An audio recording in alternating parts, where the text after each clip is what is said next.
This is Cerebral Cinema. Movies of the mind.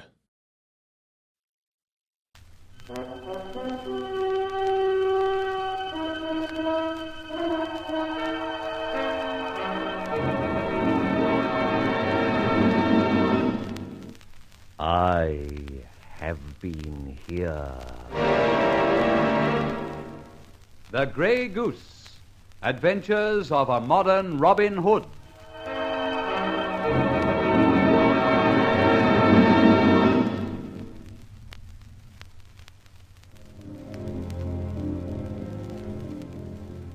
Well, I'm not very proud of my last exploit.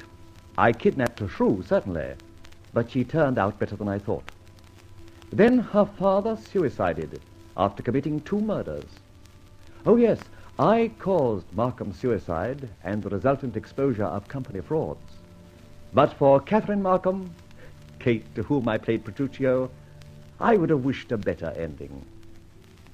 These were my thoughts as I sat in my chambers that Sunday night, when... Now, what was that? Curiosity took me to my window, and there, right opposite me, was the excitement of a police raid.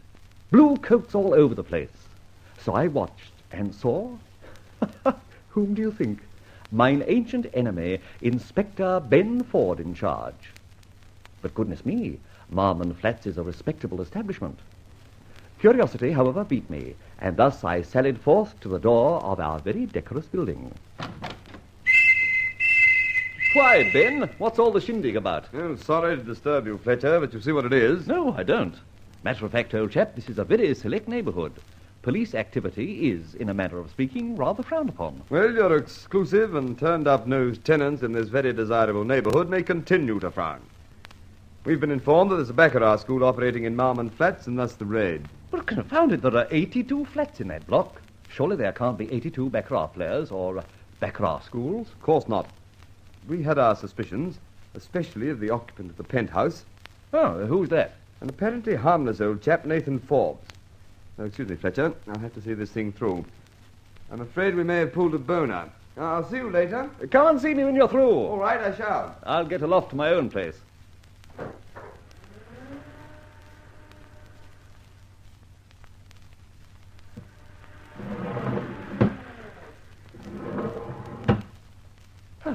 I think Barbara should see this.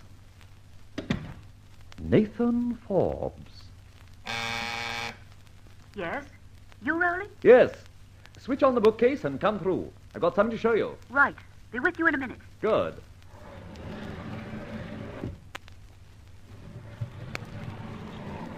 Well, here I am.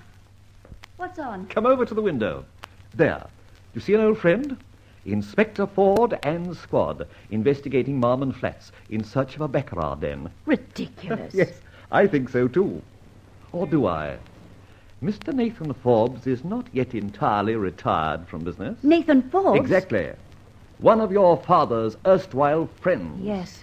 I'd like to get hold of him. Oh, yes, you shall. But in the meantime, look below in the street. All right, everyone into the wagon. Calvert, Price, take him away. All right, away with you. I'll have something to say to you when I get back.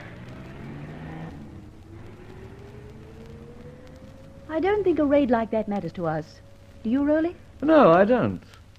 But why was Inspector Ford interested in a baccarat school? It's not his line of country at all. I thought he'd been detailed to track down the Grey Goose and was concentrating on that. I don't like it, Rolly. Opposite is far too near to be pleasant. But there are 82 tenants over the way. How's he going to comb out 82 different people and their associates? I still don't like it. It's too near home. Aha, someone coming down the passage.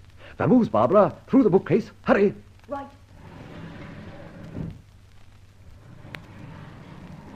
Good. And switch your mic on and listen with all your ears. Coming. Oh, glad you're still in, Fletcher. Can I come in? Why, certainly. Have a drink? Thanks very much. So seldom you honor me with a visit, Ben. Now, what can I do for you? Well, nothing much, except I thought as you live opposite this flat, you might be able to tell me of some of their activities. Oh, not a hope, Ben. I'm not at home much, And when I am, I take my knitting into that far corner under the lamp. Now, don't rag, for heaven's sake.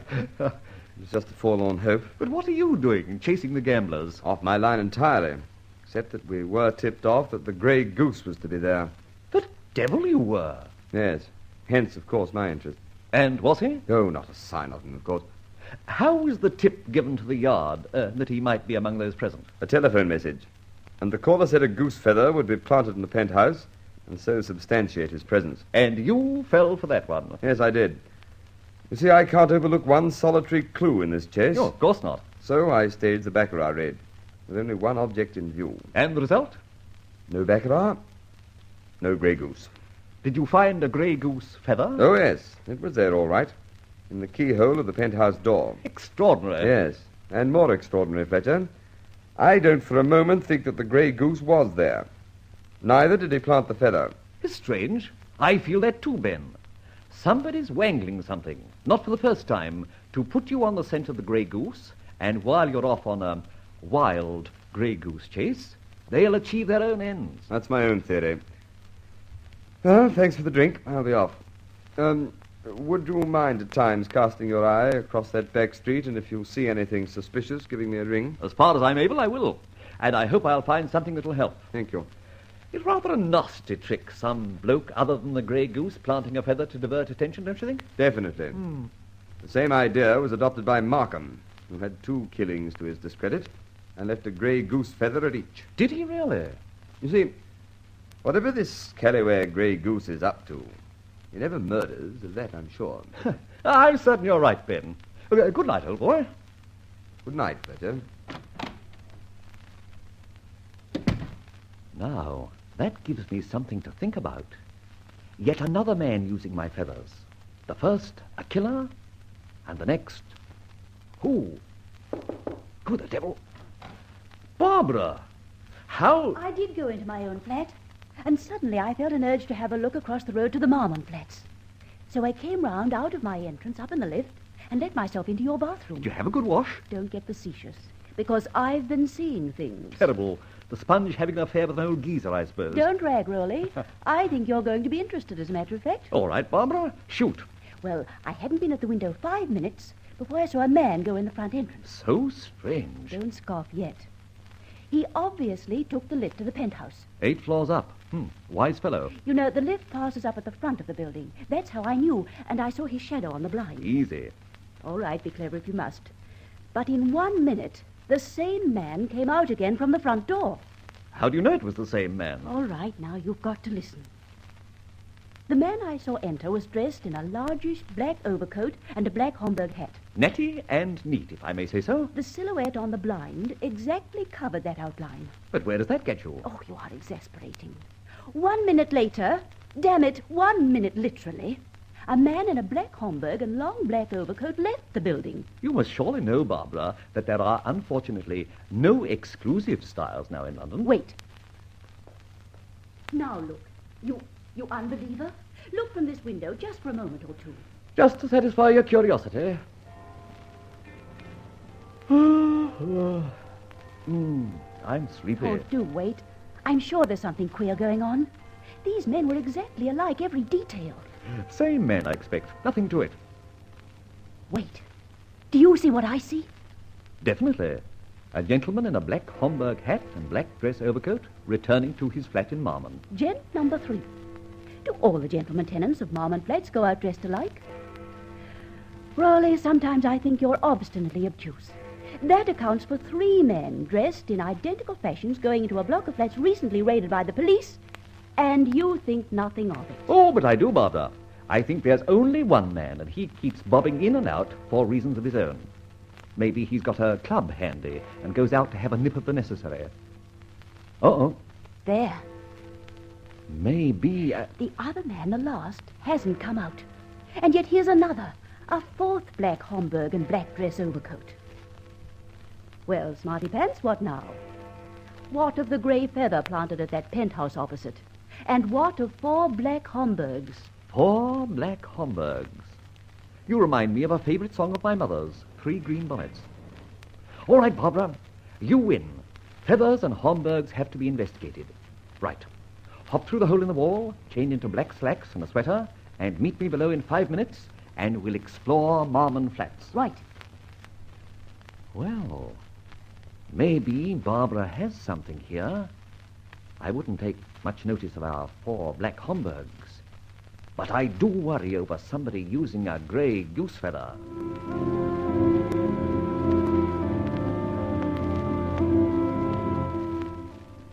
Oh, I don't really know what to expect, but we're in now for weal or woe. Right onto the roof. Now to explore the penthouse. It's all in darkness. Now where are your Homburg-hatted friends? Not a soul about. Not a soul. Which, when you come to think of it, is rather strange. Where can your friends have gone to? What do we do? We enter the penthouse. Ready? Yes. All right, now steady while I maneuver this lock. Good. Shine your torch.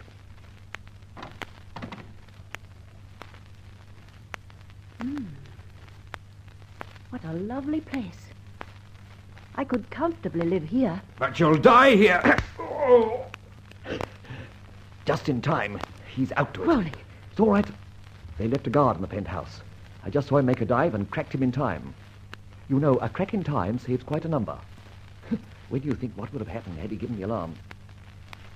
Do you know something, Barbara? Go on. I know you've got an idea. Yes, I have. I have got an idea. Now listen. 4 Homburg hats, 4 black dress overcoats. Mm-hmm. Yes. Well, look. I've yet to find 1 Homburg hat and 1 dress overcoat. You see? Add that up, and it's 5. 5. No, my dear. Just 1.